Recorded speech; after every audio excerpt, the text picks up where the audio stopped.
نہ کوئی پارلیمنٹ کی اوورسائٹ ہے نہ کسی اور کی. لہٰذا یہ دن دیہڑے جس کو انگریزی میں ڈے لائٹ رابری کہتے ہیں کہ دن دیہڑے یہ ڈاکہ مار رہے ہیں, اس کے اوپر کسی کو انہوں نے یہ موقع نہیں دیا کہ اس قانون کا مطالعہ, ان قوانین کا مطالعہ صحیح طریقے سے ہونا چاہیے تھا. میں کرمنل لا کی بات کر رہا ہوں. کرمنل لا آپ کا فوجداری کا قانون ہے, اس پہ ہمیں نہیں معلوم یہ کیا کرنا چاہ رہے ہیں. تو اس کا امپیکٹ پوری پاکستان کی عوام پہ ہے. خواتین و حضرات, یہ اپنی مانی کرنا چاہ رہے ہیں. ان کے پاس یہ کرپٹ لوگ ہیں, ان کے پاس مینڈیٹ ہے ہی نہیں. فارم 47 کی پیداوار والے کیا ملک کے لیے کریں گے؟ اور ان کو چاہیے تھا یہ اسٹینڈنگ کمیٹیز کو بھیجتے. کیا ایسی ضرورت پڑی کہ یہ جلد بازی کرتے؟ اوور ٹو چیئرمین صاحب. جناب تھینک یو. ہم صرف یہ بات پوائنٹ آؤٹ کرنا چاہ رہے تھے کہ جو بھی قانون سازی ہو رہی ہے, ہم صرف اور صرف مختصراً میں یہ عرض کروں کہ جو آرڈیننس پیش ہوئے ہیں, ہم یہ سمجھتے ہیں کہ قانون سازی پارلیمان کا حق ہے, اور قانون سازی جب آپ نے کرنی تھے تو جو اسمبلی کے رولز وضع ہوئے ہیں اس کے مطابق پارلیمان قانون سازی کرے. آج پہلا دن ہے کہ حکومت نے قانون سازی کی ابتدا رولز کو وائلیٹ کرتے ہوئے اور آئین کو وائلیٹ کرتے ہوئے ابتدا کی ہے. قانون میں یہی لکھا ہوا ہے کہ اگر آرڈیننس بھی آگے پروملگیٹ ہونا ہے, اس کے لیے اگر وہ سرکمسٹانسز ہے کہ وہ کسی صورت ایکٹ بننے کے لیے ابھی ٹائم نہیں ہے, اسمبلی کا اجلاس نہیں ہو سکتا, اویلیبل نہیں ہے, کوئی بھی اور ایمرجنسی ہے, تو آپ لے ڈاؤن کر کے آگے پروسیڈ کریں. پر اس صورت میں بھی 3 دن پہلے آپ وہ قانون جو آپ تبدیل کرنا چاہتے ہیں وہ سارے ممبران صاحبان کے نوٹس میں لے آئیں تاکہ وہ اس کو پڑھ لیں اور اس میں اپنی رائے دے سکے. ہر ممبر ایک huge number of general public کو ریپرزینٹ کرتا ہے, یہی آئینی طریقہ کار ہے. آج جس طریقے سے ایوان میں یہ بل پیش کیے گئے اور جس طریقے سے ان کے ریزولوشن کروائے گئے, ہم سمجھتے ہیں یہ غیر آئینی اور غیر قانونی طرز عمل کو اڈاپٹ کرتے ہوئے حکومت آج آگے بڑھی ہے. دوسری بات یہ کہ اسلاموفوبیا کے آج جس دن ہم بھی ایک فنکشن کرنے جا رہے ہیں انشاءاللہ KP ہاؤس میں 3 o'clock, جس کی بنیاد اور جس کی مرہون منت ہوا ہے وہ ہے عمران احمد خان نیازی صاحب, جس نے ساری منظمت کی پوری دنیا میں آج کا دن وہ مقرر کروایا اسلاموفوبیا کے. اس میں بھی ہم گزارش کریں گے کہ سارے ہمارے ساتھ آپ شرکت کریں. جی پلیز. بسم اللہ الرحمن الرحیم.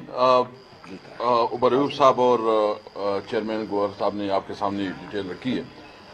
میں تو یہ سمجھتا ہوں کہ یہ پارلیمنٹ تو ابھی پارلیمنٹ نہیں رہا ہے, تو مجلس شورا نہیں تھا جو ضیاء الحق نے بنایا تھا, اسی ٹائپ کا کوئی چیز بن گئی ہے. اور جس نے MNA بننا ہے اس کو چاہیے کہ وہ الیکشن کمیشن کے ساتھ جو ہے نا کوئی ساز باز کرے, کوئی پیسے شیسے دے دے, کوئی منت سماجت کرے, یا کوئی جو راستے آپ کو معلوم ہے آپ بھی بن سکتے ہیں. MNA یہ جو ہے نا یہ کوئی الیکٹڈ ہاؤس نہیں بن گیا یعنی. اور انٹرسٹنگلی ابھی وہ تو چھوڑے کہ انہوں نے جو ہے نا جس طرح لوگوں کو یہاں لے کے آئے ہیں اور جس طرح انہوں نے الیکشن کروایا ہے, ابھی قانون اور آئین کی بدترین خلاف ورزی کر رہے ہیں. اور طریقہ کیا کر رہے ہیں کہ جو ہمارے انہوں نے ٹارگٹ رکھا ہے کہ مسلم لیگ نون کو مزید 20 سیٹیں دینی ہیں, اور اس کے لیے تاکہ ابھی تو ویسے بھی انہوں نے اتنی سیٹیں بنائی ہیں, ہماری سیٹیں بھی اپنے کھاتے میں لے لی ہیں. کوئی اس کو مانے گا پارلیمنٹ, کون اس کو مانے گا, کون اس کو رسپیکٹ دے گا؟ یہ جو کچھ ہو رہا ہے انلیگل ہو رہا ہے, انکانسٹیٹیوشنل ہو رہا ہے. تو یہ جو ہماری باقی ایک تو انہوں نے کل ڈیسائیڈ کر لیا ہے 19 اور ہے پنجاب سے, تو یہ کوشش کر رہے ہیں کہ وہ بھی کسی طرح جو ہے نا مسلم لیگ نون کے حوالے کریں. تو اس سے تو بہتر ہے کہ آپ پارلیمنٹ کا جو آپ نے اتنا خرچہ کیا بس نوٹیفیکیشن کروا لیتے, جس طرح مجلس شورا کی ضیاء الحق نہیں کی ہیں. تو ابھی جو ہے نا نوٹیفیکیشن کروا لے, عوام کا پیسہ بھی نہیں لگے گا. اتنی لوگوں کے اندر جو ہے نا وہ نعرے مارتی ہے, منشور دیتی ہے, کوئی کہتے میں 300 یونٹ پمپ دوں گا, کوئی کہتا میں یوں دوں گا. تمہارے پاس اختیار کیا ہے؟ وہ پارلیمنٹ کی تو خود کوئی سہ نہیں ہے, تم کس قسم کی بات کر رہے ہو؟ لیکن میں ایک بات بالکل واضح کروں, بالکل کیٹیگریکلی واضح کرنا چاہتا ہوں کہ ہم انشاءاللہ مزاحمت کریں گے. میں اپنے گھر کو بھی یہ تسلی دینا چاہتا ہوں, دیکھیں یہ ایک لمبی جنگ ہے, یہ مختصر نہیں ہے. There is a long way to go. ہمیں جو ہے نا لمبا سفر جو ہے نا کرنا ہے.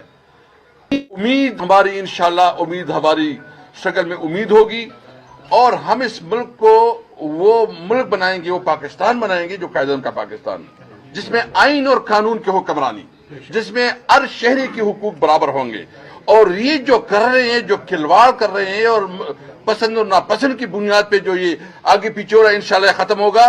وہ دن قریب ہے جب خلق خدا جو ہے نا طاقت میں ہوگی. میں اس لیے کہتا ہوں کہ آپ تھوڑا ویٹ کریں. جس طرح یہ ہمارے ساتھ کر رہے ہیں، اس سے انشاءاللہ میں آپ کو وعدہ کرتا ہوں کہ انشاءاللہ ان کی ایوان میں بھی مقابلہ کریں گے اور روڈ پہ بھی ان کا مقابلہ کریں گے. ہم مزاحمت کے لیے اپنے آپ کو تیار کر رہے ہیں.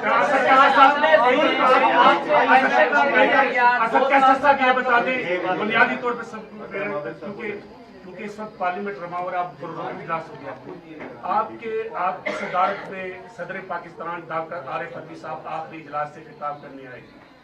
جو منظر تھا وہ سب کو یاد ہے، ریکارڈ پہ موجود ہے. صدر پاکستان آصف علی زرداری جلد پارلیمنٹ کے مشترکہ اجلاس سے خطاب کرنے والے ہیں. پاکستان تحریک انصاف کا جو مینڈیٹ چور کا یہ موقف ہے، اس موقع پر پارلیمنٹ کے مشترکہ اجلاس کے موقع پر آپ کا کیا موقف ہوگا؟ اور دوسرا، ان آرڈیننس کو آپ مسترد کرنے کی آزادیں لا سکتے تھے جو آپ کو تو جب بہتر جانتے ہم سے، تو یہ آپ سے نکل جاتی نہیں کہ آپ اس کے پہلے قرارداد مسترد بھائی کرنے کی جان، ہم نہیں، ہمیں تو پتہ نہیں تھا نا. ابھی آ گئے تو اس طرح تو نہیں ہوتا، اسمبلی تو اس طرح نہیں چلتی. اور ہم نے ہمیشہ کیا ہے، جب ہم کوئی قانون لے کے آتے تھے ہم اپوزیشن کو اعتماد میں لیتے تھے. اور یہ پارلیمنٹ کا پروگیٹو ہے کہ وہ اس کو دیکھے، وہ اس کو سمجھے، اس کے اوپر بات کرے، باس ہو جائے. اس طرح کبھی نہیں ہوا. ہم اس دن بھی بھرپور احتجاج کریں گے. ہم بالکل مانتے ہیں یہاں جو ہے نا مینڈیٹ چور بیٹھے ہیں، یہاں جو ہے نا فارم 47 والے بیٹھے ہیں. ہم ان کو نہیں مانتے اور آپ کو یہ یقین نہیں کرتے. اگر کسی کی غلط فہمی ہے کہ ہم پیچھے ہٹیں گے یا ہماری کوئی پریشر آئے گا، دباؤ ہوگا، نہ ڈریں گے نہ پیچھے ہٹیں گے، انشاءاللہ مزاحمت کریں گے. یہاں پہ ایک سیکنڈ بات کر رہے تھے کہ ملک کے اندر جو ہے وہ قانون سب کے لیے برابر کریں گے. یہ وہ آپ کے ساتھ 2 سال ظلم و بربریت ہوئی، الیکشن آپ لوگوں سے چھین لیا گیا، لیکن آپ لوگ ابھی تک نام لینے سے کتراتے ہیں ان عناصر کا جو الیکشن چوری کرتے ہیں، جو جبر کرتے ہیں، جنہوں نے آپ کے کارکنوں کو غائب کیا لوگوں کو. دیکھیں میں اس کا بڑا کیٹیگوریکل ہم جواب دے چکے کہ آئینی طور پہ یہ ذمہ داری الیکشن کمیشن کی ہے.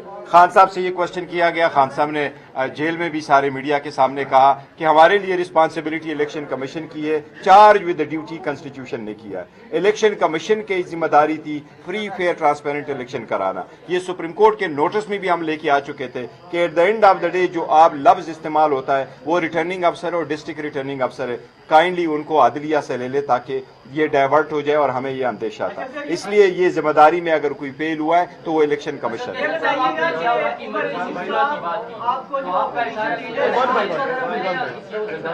آپ نے ضیاء الحق کی مجلس شورا کی بات کی تو آپ کا اشارہ عاصم منیر کی طرف ہے.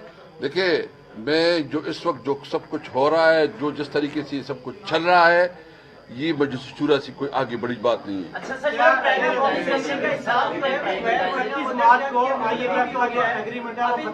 ایک ایک کر کے کریں جی. مرحوم صاحب، پہلا اجلاس جو ہے وہ غیر مدت ملتوی بھی ہو گیا اور ابھی تک اپوزیشن لیڈر کا کوئی فیصلہ نہیں ہوا. آج بھی کہا گیا کہ اسکروٹنی کا عمل جاری ہے. کیسر صاحب، آپ یہ بتائیے گا، آپ اسپیکر ہیں، کیسی اسکروٹنی ہوتی ہے، یہ اس کے اوپر اتنی دیر کیوں لگ رہی ہے؟ میں تو کہتا ہوں کہ یہ بہت نامناسب ہے.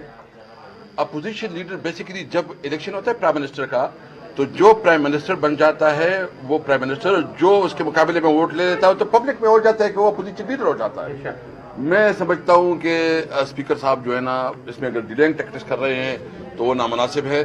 ان کو امیڈیٹلی جو ہے نا اپوزیشن لیڈر کا جو ہے نوٹیفیکیشن نکالنا چاہیے. وہ اسکروٹنی پروسیس ایسا بہانہ ہے، ان کو امیڈیٹلی آئین اور قانون کے مطابق امیڈیٹلی ان کو نوٹیفائی کرنا چاہیے.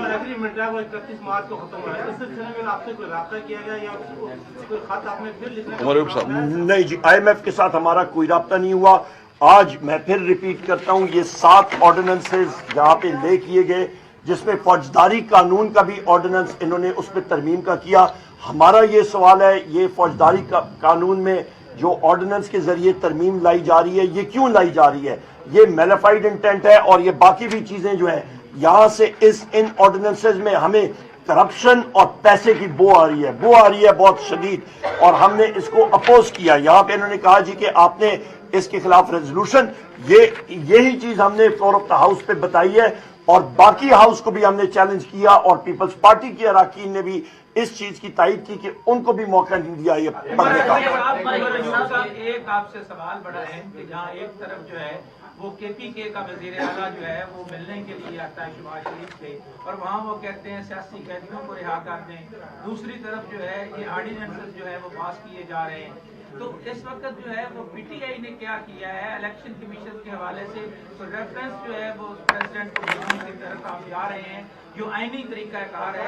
آپ کس حد تک جو ہے وہ جا سکتے ہیں کیونکہ پارلیمنٹ کا فورم تو اب آپ کے پاس ہے. بالکل آپ نے درست سوال کیا. سب سے پہلی بات یہ ہے کہ علی امین خان صاحب چیف منسٹر کے پی کے گئے تھے یہاں پہ نام نہاد وزیر اعظم سے ملنے کے لیے صرف اس لیے کہ ہمارے صوبے کا حق ہے, آئینی حق ہے نیٹ ہائیڈل پروفٹس کا, کیونکہ آگے بجٹ آ رہا ہے اور صوبے کو چلانا ہے اور وہ واجبات مرکز نے ادا کیے ہوتے ہیں. کیونکہ میں خود پاور منسٹر رہ چکا ہوں, مجھے معلوم ہے کہ وہ کتنے واجبات ہیں اور اس کے بغیر صوبے کا چلنا مشکل ہوتا ہے اپنے صوبائی حق کے لیے. دوسری آپ نے بہت اہم بات پوچھی کہ اس کے لیے چیف الیکشن کمشنر کے خلاف ہم لوگ کیا کریں. اس کے خلاف اگلے دنوں میں آپ دیکھیں گے انشاءاللہ تعالی سب چیز جو ہے وہ سامنے آئے گی اور آئین اور قانون کے مطابق ہم لوگ چلیں گے اور اس کو بھی ہم لوگ ٹف ٹائم دیں گے. اور آخری چیز جو میرے بھائی نے اسپیکر اسد کیسر صاحب نے بات کی ہے, چیف الیکشن کمشنر کو اس موجودہ کرپٹ نام نہاد حکومت نے ایک لالی پاپ دی ہے کہ اسے وہ کینیڈا بحیثیت سفیر بھیجنا چاہتے ہیں اور اس کی قیمت جو اس سے ادا کرائی جا رہی ہے اس نے جھکانی ہے وہ ہے کہ کم از کم 20 سیٹیں جو کہ پاکستان تحریک انصاف کے سپورٹڈ کینڈیڈیٹس نے جیتی ہیں وہاں پہ وہ ری کاؤنٹنگ کر کے غلط چیز طرح سے کر سکتے ہیں. اور خود آپ اندازہ لگا لیں, آپ سب میڈیا کے ساتھی ہیں, جس وقت آپ کا پریزائڈنگ افسر وہاں پہ ہوتا ہے تو آپ کے ووٹ جو ہیں وہ ریجیکٹڈ ووٹ وہ سیپریٹ تھیلے میں سیپریٹ بیگ میں ڈالے جاتے ہیں کاغذ میں اور وہ آپ کا ریٹرننگ افسر کے پاس جاتے ہیں, اس کی ٹیلی ہوتی ہے, اس کے اوپر فارم 47 بنتا ہے, اس کے اوپر کنسولیڈیشن ہوتی ہے اور پھر اچانک ابھی آ کے وہ ریجیکٹڈ ووٹ کی تعداد زیادہ ہو جائے. یہ فراڈ کے علاوہ اور کوئی چیز نہیں ہے اور ہم لوگ اس کو ریجیکٹ کرتے ہیں. یہ آپ نے IMF کے حوالے سے ذکر کیا, پرائیویٹائزیشن کے اس پر بات کی ہے. عمران خان خود پرائیویٹائزیشن کے معاملے پر میاں محمد سمرو اور ترین کے ساتھ ملاقات کرتے رہے اور پہلے مرحلے میں 10 اسٹیٹ ہاؤس انٹرپرائزز کو پرائیویٹائزیشن کی طرف لے گئے, پھر 24 کے بارے میں کیا. آپ کی لیجسلیشن کے بارے میں ایشو ہے یا پرائیویٹائزیشن کے لیجسلیشن کے اوپر ہے. جس طرح کے رات کی تاریکی میں آپ ذرا ریکارڈ میرا دیکھ لیجیے گا, یہاں پہ میں ان دی انٹرسٹ آف ٹائم آپ کو پڑھ کے نہیں سناتا. بنیادی طور پہ جو حکومت کرنے جا رہی ہے وہ ترمیم کرنے جا رہی ہے کہ اس ادارے کا بورڈ یا وہ لوگ ان کی مرضی ہوگی کہ کیا وہ کچھ کریں. جو آپ کا ایونٹ ہے جو چیزیں ہوں گی وہ خود اس کا تعین کریں گے, حکومت کا اور اس چیز کا کوئی وہ تعین نہیں ہوگا. ٹرانسپیرنسی جو ہے وہ افیکٹ ہو رہی ہے. یہ اس چیز پہ ہمارا اعتراض ہے کہ اسٹینڈنگ کمیٹی کے سامنے آئی تھی چیز, اس پہ ڈیلیبریشن ہوتی, پرائیویٹائزیشن ضرور کریں پر اس کا طریقہ کار ٹرانسپیرنٹلی جو ہے وہ ہونا چاہیے. لیڈر صاحب کے اپوزیشن جو ہے وہ پارلیمان جمہوری نظام میں شیڈو مطلب آپ ویٹنگ فار پرائم منسٹر ہو سکتے ہیں, شیڈو پرائم منسٹر ہو سکتے ہیں. تو اس میں ایک پارلیمانی نظام میں ایک شیڈو کیبنٹ کا اعلان کر دیا جاتا ہے. تو آپ کے وزیر قانون صاحب شیڈو وزیر قانون صاحب ہمارے سامنے موجود ہے, وزیر خارجہ, تو آپ پہ شیڈو کیبنٹ کا اعلان کرنے والے بالکل ہوگا انشاءاللہ. وائنڈ اپ کرتے ہیں. نیکسٹ